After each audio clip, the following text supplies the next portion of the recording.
Greetings, everyone. I need to remember that I'm tethered, so my headphones plugged in. I'm probably going to forget a couple of times, so I want to pre-apologize for yanking the computer out when I forget. Okay. Today is trunk motion when your upper extremity is fixed. Examples. So what you had on your first test was how the trunk compensates when the pelvis moves because of hips. In other words, the hips were responsible for spinning the pelvis, and the trunk sometimes needs to balance. Imagine a waiter or waitress taking a tray of drinks and walking through tables or getting bumped into, and they have to balance. So stuff below it is moving, but you have to adjust your elbow and your shoulder and your wrist to make your hand stay level. So a lot of what we did on the last test was pelvis is trying to bring my trunk to tip over water. I'm going to recurve back the other way to keep things level. Okay. This is going to be different because this is now the trunk's responsible for spinning the basketball. Okay. So an easy way to see the difference is anytime you're trying to effectively move something, you need one side that's anchored or fixed and the other side that's free to move. Think about any exercise you get into where you try to fix certain parts of your body so that you can move other parts of your body, okay? Or if you're playing tug of war, don't you try to get a good anchor on the ground, right? A good secure place so that you can move your hands, okay? So it's the same concept where when your feet are anchored to the ground, you have compression from happening because of gravity pulling down, then you have the ground pushing up, then you have all these imperfect interlocks that are creating friction with the ground. That's why it's hard to play tug of war with roller skates, right? But your feet are anchored. Your pelvis isn't going anywhere until your hips are responsible for doing it. So again, your trunk kind of works as a counter as your pelvis does this. It's not until we fix the upper extremity, when we anchor the upper body, that now the roles are reversed. Instead of spinning the basketball because of our hips below, when we get our feet off of the ground, it's like we're palming the basketball and we're spinning it like this because of trunk stuff. Now, what do you mean? I can move my hips? Yes, you can. You can move your hips. If your feet are off the ground, imagine hanging from a bar or a Roman chair. You can flex and extend your hips. You can abduct and adduct your hips. You can internally rotate and externally rotate your hips. Your pelvis isn't going anywhere. Your pelvis isn't going anywhere until your trunk does so. Okay? So when the lower extremity is fixed, hip spin, trunk cancels, or summates, depending if you need to go down. We talked about that in the second test. When your upper extremity is fixed, it's going to be trunk motion that makes the pelvis rotate. Okay. So keep in mind, perspective. The pelvis has its own perspective of spin. Okay. And the trunk has its own perspective of spin. Just because my pelvis spins to its left doesn't mean my trunk didn't spin to its right. Okay? Trunk and pelvis, cap and bottle. Okay? All right. So what I'm going to do is I'm going to try to give you some picture illustrations, and then we'll get into some practical examples that I saved to my phone for you guys. Okay? So let's take a look. It's the best I can do, but I think you get the picture. Now, functional circle of reach. I'll give you an example that you're very familiar with. Hands. Get your hands up. Well, I could do some of that with my shoulder, but if I need to get my hands really up, I might lean my trunk and get up on one hip to get my hand as high as I can. Okay? So the point is that if you're trying to do something functional, like bring your knees as high as you can, of course, some of that motion could be because of hip. But also some of that motion could be by spinning the pelvis posteriorly. Because think about it, if you posteriorly pelvic girdle rotate, the front of that pelvis goes higher up. And thus the knees go higher up. So I'm not disrespecting hip motion when you're doing these exercises. What I am trying to get you to see, though, is that your pelvis, thus your trunk, can contribute to getting your knees higher. And if the pelvis rotates when you're hanging from a bar or a Roman chair, you got to have trunk motion. It's impossible not to. The only way you can, let me see if I could get this off. The only way you can be hanging from a bar and not have pelvic girdle rotation and not have trunk motion is to rip your pelvis off of your trunk and then do like this and connect it back. If these are connected, guys, you have to have recurve. You have to have trunk motion when you have pelvic girdle rotation. All right, so let's see what we got up here. Here's an example of if I start anteriorly pelvic girdle rotated, let's say I'm doing these swings, I'm swinging from a bar. I start off anteriorly tilted. Now the illusion is, well, Dr. Campbell, how can I be anteriorly rotated when my mass went back? You are confusing translation with rotation. Anterior posterior pelvic girdle rotation has zero to do with translation. It's all about the spin, okay? So it doesn't matter that there's some translation that happens here going back. What matters is the rotation. I'm anteriorly rotated. So what I need to get you to see is, oh, that's cool. The pelvis rotated anteriorly relative to anatomical. What made that basketball spin? The trunk extension specifically in this case. If you're having a tough time seeing it, think of, remember the pelvis is always right? What if the trunk was in its anatomical? Look how it's extended relative to anatomical, okay? All right, I go from here and I'm swinging through. I pass through anatomical position. I have posterior pelvic girdle rotation. That's what PPGR stands for, posterior pelvic girdle rotation. My basketball is spinning like this. And then it's going to go back like that. Posterior pelvic girdle rotation because of trunk flexion. Look how in this position my trunk is flexed. Flexed relative to anatomical position. I told you I was going to pull on that cable. Okay, so swinging through, posterior pelvic girdle rotation because of trunk flexion, swinging back, anterior pelvic girdle rotation because of trunk extension. I'm going to step out the way and let you guys see it. Posterior because of trunk flexion, anterior because of trunk extension. Okay. All right. Also, guys, I want to see who's watching these videos. I really want to see.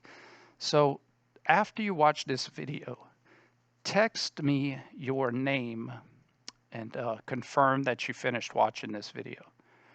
You have my cell. Text me your name and say, Dr. Campbell, I completed watching the video. Thank you, guys. All right.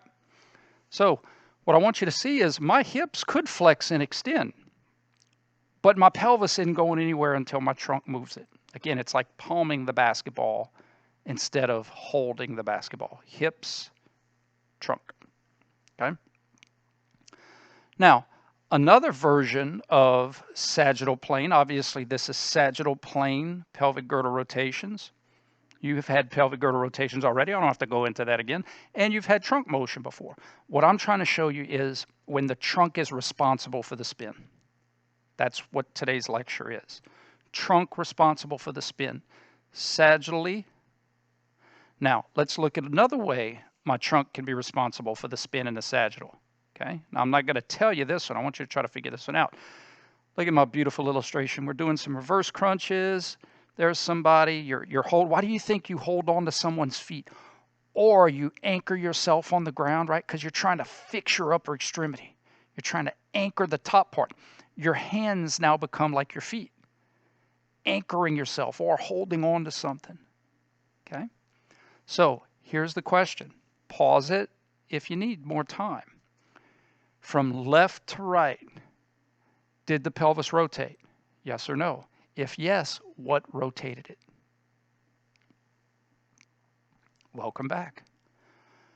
Here to there, posterior pelvic girdle rotation. And again, the illusion, whoa, the pelvis translated forward. Translation, rotation, two different things. This is about spin. It had posterior spin. In fact, if you were going to do a front roll, you would roll this way. If you're going to do a back roll, you'd roll like he's going to roll. Posteriorly. Posterior pelvic girdle rotation. What was responsible for it? Again, not the hips. I can move my hips, but until my trunk flexes, I will not have posterior pelvic girdle rotation. The posterior pelvic girdle rotation happened because of my trunk flexing.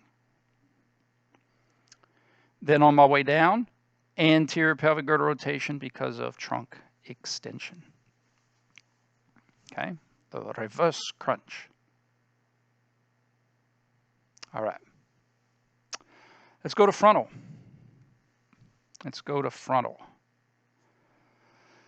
Here, let me define a few words this time. Right lateral pelvic girdle rotation, or LPGR. Left lateral trunk bending, right lateral pelvic girdle rotation, left lateral trunk bending, left lateral pelvic girdle rotation, right lateral trunk bending. These are words you had already. I'm just abbreviating them to save space. So let's infer that I'm holding on from a bar, hanging from a bar, or a Roman chair, and I'm starting to swing. Remember Chubbs from Happy Gilmore? It's all in the hips. It's all in the hips. So I'm hanging from the bar, and I'm swinging from this side to that side. Whoa, look at me swing. I could never do that in real life. Let's see what's going on. I start off left laterally rotated, and as I'm swinging, I'm going to pass through anatomical, and then I'm going to go to be right laterally rotated. So I have to have right lateral pelvic girdle rotation the whole time. Does that make sense? Right lateral pelvic girdle rotation. Now, what was responsible for it? Nothing about the hips made the pelvis spin to the right. Again, not saying the hips can't move, but if my upper extremity's fixed, the hips can't spin it. I have to have this. Guys, does that make sense? If I were going to spin the pelvis while hanging from a bar and my trunk doesn't move, I'd have to rip my pelvis off of my trunk like the Predator and then go woo, and then if this goes, this has to go. Right lateral. Now, look at how the trunk bent. If this is anatomical, my trunk is bent back to my left. If you can't see it, look at that picture and go left ear, left shoulder. Look at anatomical and look how I am bent to my left hip. I'm bent to the left side. This makes sense. If something is trying to tilt me to the right and I'm trying to keep my head level, I'm going to bend back to my left. So as the pelvis is trying to rotate to the right, it makes sense that my trunk is trying to recurve back to the left. Because my hands are going to stay, or my elbows are going to stay fixed. My hands or elbows are going to stay level. I'm not going to break off the bar. Okay? Going back the other way. Left lateral pelvic girdle rotation because of right lateral trunk bending. Now, I gave I gave a full range of motion. But what's great about this photo, or practicing from this photo, is you can start from anatomical and work either side. So in other words, I start here, I go here, I travel down this road. Right lateral pelvic girdle rotation, left lateral trunk bending. I start here and I go there, well, I travel down this road. Left lateral pelvic girdle rotation, right lateral trunk bending. Start, finish. Start, finish. It's a good teaching tool that you guys could use to make sure you get all these questions right. Okay? All right. Let me try to give you, before we get into transverse, try to give you a few pictures. Okay, let's see if we could see this one. Okay. Press pause and tell me how her pelvis, if she started in anatomical, let me try to get a reconfigure. Pause. She starts in anatomical and goes to this picture, to this position. From anatomical to there. I want pelvic girdle rotation that had to happen to get her here. This is the final position. And how did the trunk bend? How did the trunk recurve to make it happen? Pelvic girdle rotation, trunk motion to go from anatomical to there. And of course, when I say from anatomical, I'm talking about anatomical position of her trunk. Guys, my whole body doesn't have to be in anatomical to say my elbow's in its anatomical or my wrist's in its anatomical. Remember, we analyze motion position joint by joint. Okay? All right. Get off my screen, please. The answer is left lateral pelvic girdle rotation because of right lateral trunk bending. She's pouring water out her left side, and her left shoulder is closer to her left hip, her left pelvis. Left lateral trunk bending. Sorry, left lateral pelvic girdle rotation, right lateral trunk bending. I will see it in reverse. I needed to look directly at it, just like you'd be looking directly at it. Okay, how about this? Wait, that's transverse. Okay, one more. Now let's flip it. Let's say she starts in this picture and she goes back home. She goes back to anatomical. So that would be like here to there or there to there. Okay? There's clues. There's clues. Notice her knees are not level. Her hips are flexed. So her patella kind of represent her anterior superior iliac spine, meaning that if your hips are flexed and level, and then all of a sudden your pelvis does this knee is going to be higher than this knee because this side of your pelvis is higher than this side of your pelvis. All right, quit talking, Campbell. Give us the picture. Here we go. Start here, go back home. What had to happen? Start there, go home. What would have to happen? Press pause. Welcome back. She's already pouring water out her left side. She's left laterally pelvic girdle rotated. She's right laterally trunk bent. So going back home would be right lateral pelvic girdle rotation because of left lateral trunk bending. When the trunk is fixed, you're always going to have opposition. Right lateral pelvis, left lateral trunk. Left lateral pelvis, right lateral trunk. Posterior pelvic girdle rotation, trunk flexion. Anterior pelvic girdle rotation, trunk extension. And as you're going to see when I get into the transverse, it's going to be in opposition as well. Right transverse pelvic, left transverse trunk. Left transverse pelvic, right transverse trunk. Cap and bottle all day. Because if you think about it, if your upper extremity is fixed, I can't summate motion. I have to cancel motion. What I mean by that is if my upper extremity is fixed and I can't twist the top part, how can I make my pelvis rotate and look to my right and then make my upper extremity go and move along with it? I can't. They have to move in opposition. Okay? So, to summarize, this is to me a great illustration of the concepts. Let me give you a couple different, before we get into transverse plane. Let me get this going.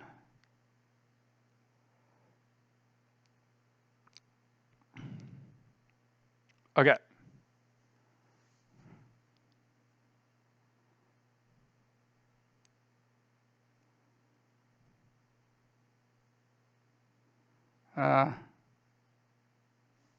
Okay. This is okay. I wouldn't ask you pelvic girdle rotation here, but I can ask you trunk position motion here. Let's look at a side plank. Let's look at this guy. Okay. And we're going to start at the top, and he's going to lower his waist to the floor. How did his trunk bend? How did his trunk move? Top picture to bottom picture. His left shoulder is closer to his left pelvis. He is bent to his left. He has left lateral trunk bending when he goes top to bottom. And when he hikes himself up, he's going to have right lateral trunk bending to bring him back from anatomical position. Make sense? Not enough there with the pelvis for me to ask you that. Okay, here's another one. Let me make sure I'm on the right side. Yep, same thing. Left lateral when she goes down, and then right lateral when she comes up.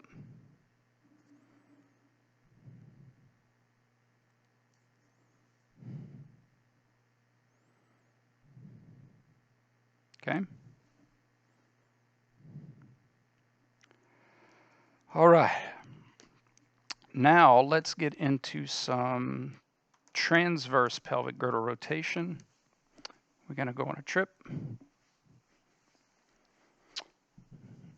Okay. All right. Told you. Okay, I might have to.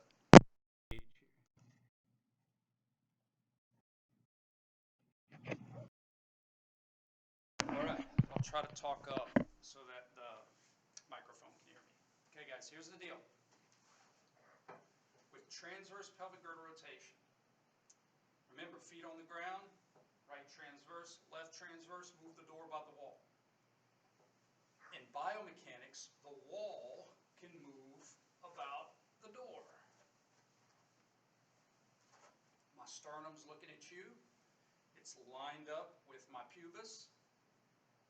When I do left transverse, my sternum is now not looking at my pubis. Here's my pubis looking here. Here's my sternum lined up, anatomical.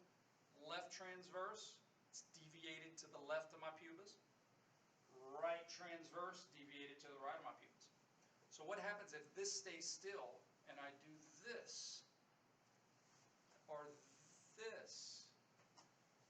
Well, from the perspective of my pelvis, doesn't change. Hey pelvis, spin to your right. Hey pelvis, spin to your left. Right transverse pelvic girdle rotation, left transverse pelvic girdle rotation. However, the trunk motion is going to look opposite. But it's not opposite. It's the same. Cap and bottom. I start here. I do left transverse pelvis. Notice my sternum is deviated to the right of my pubis because I'm right transverse trunk rotated. Hey trunk, go back home. Go meet the pubis. Sternum, go meet pubis. He'd have to spin to his left. Therefore, he had to spin to his right to leave home. Okay, let's try it again. I'll do a different one. Right transverse pelvis. My sternum is deviated to the left of my pubis because I had left transverse trunk. Left transverse pelvis, right transverse trunk. Right transverse pelvis, left transverse trunk. Okay? That's how that works. That is how that works. So, let me go get some examples on my phone.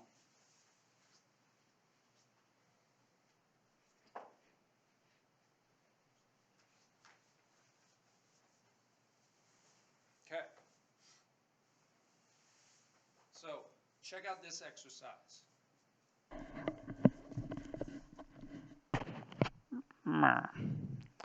This is a machine that you might find in the weight room. And the idea is you get in the machine, but instead of your legs being fixed and your upper extremity being able to move, your upper extremity is fixed and your legs and pelvis can move, okay? So let's say you start here. This is practicing motion. Let's say you start in anatomical, okay? Pelvis and sternum are both lined up. Yes? And then you go to here. Pelvis and sternum are not lined up. Sternum still looking forward, but the pubis is now not. So again, the question is, how did the pelvis rotate? And thus, how did the trunk have to rotate? Pelvic girdle rotation happens because some type of joint motion made it happen. So how did the pelvis rotate? And then what rotated it? The trunk. Okay, see if you could answer that. Pelvic girdle rotation, trunk motion, go. Welcome back. Now again, I'm going to look at it directly because it's a weird illusion when I'm looking at a screen at a picture. Okay, so I start here and I go here. I rotated my pelvis to its right in the transverse plane. Hey, pelvis, spin to the right. Whoop. But my sternum, as my pelvis, let's say the middle of my phone is my pubis and this is my sternum. So as my pelvis spun to the right, my pubis, Brian, as my pelvis spun to the right in the transverse plane, my sternum spun to the left. Right transverse pelvic, left transverse trunk. Cool? This is a traditional fixed lower, movable upper. So, just to show you the difference.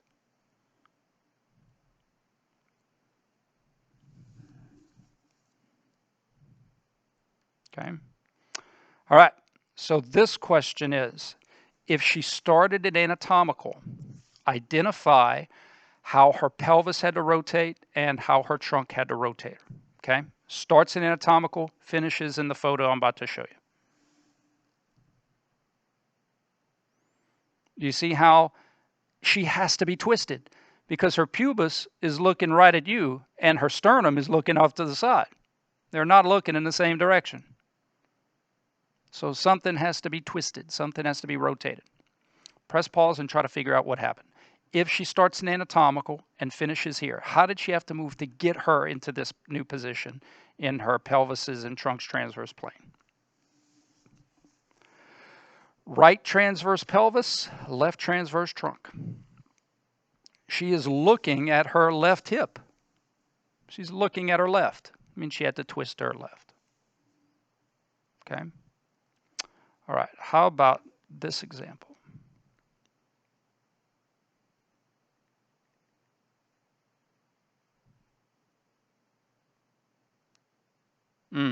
That's not the word I was looking for.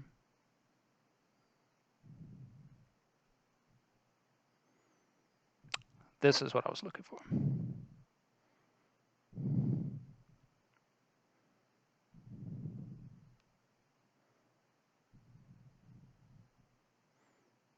Okay.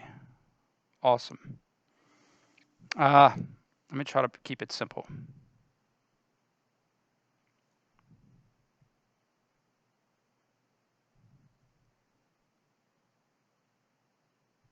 Okay, you ready?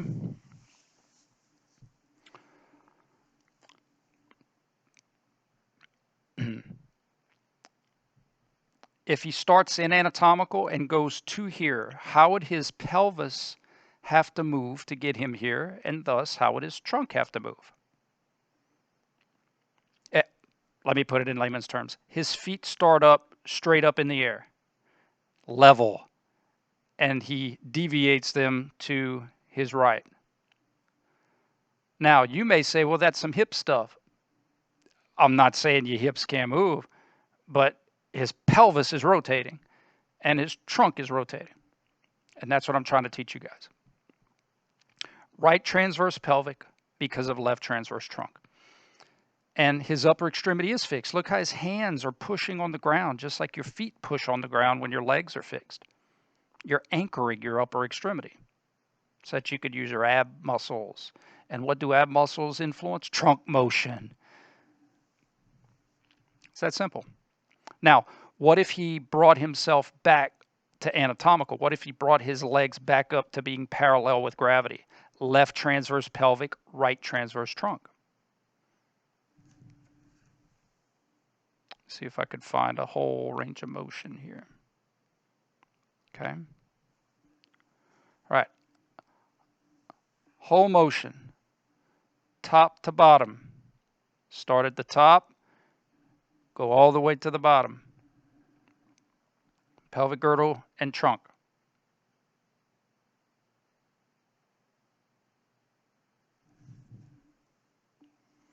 Rewind, pause it if you need.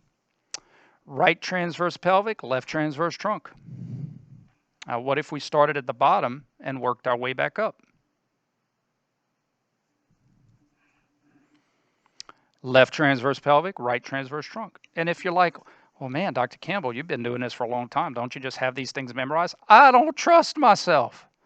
I don't assume. I check every single time to make sure what I'm seeing is what I think I'm seeing. She starts here, she does this, pelvis is spinning to her left, trunk spinning to her right. She does this, pelvis spinning to her left, trunk spinning to her right. Every time. And on holidays and weekends. Okay? So, this should be, I'm hoping, a pretty smooth lecture. I've already lectured a ton on pelvic girdle rotations. It's nothing new. I've already lectured you on trunk motions. That's nothing new. The new part today is when the upper extremity is fixed, how the pelvis is going to move because of the trunk. In the frontal plane, if you're looking at the pubis, right lateral because of left lateral trunk. Left lateral pelvic because of right lateral trunk. If we're looking at the side, posterior pelvic girdle rotation because of trunk flexion. I'm obviously looking this way. Anterior pelvic girdle rotation because of trunk extension. And then if we're in the transverse plane, pelvis, pubis, sternum,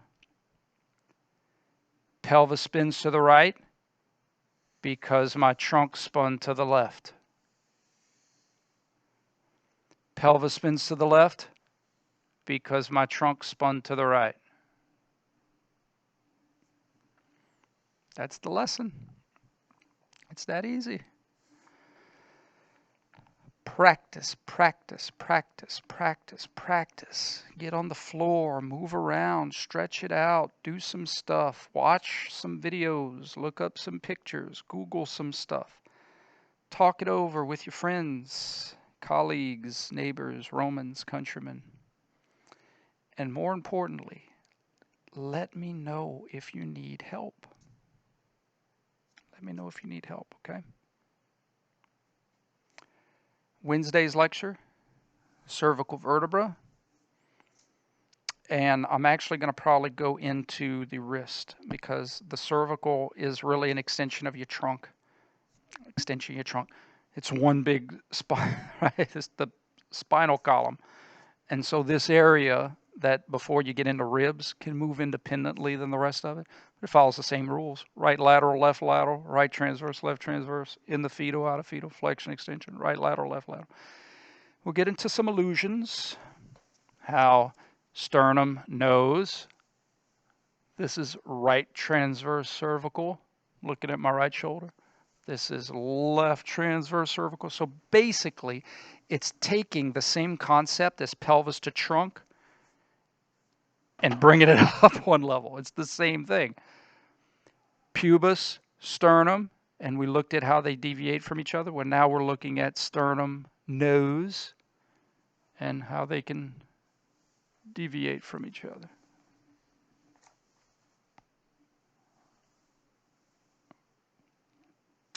Cool? All right, guys. Don't forget, if you watch this video, text me. And text me your name because I don't have everybody saved into my phone.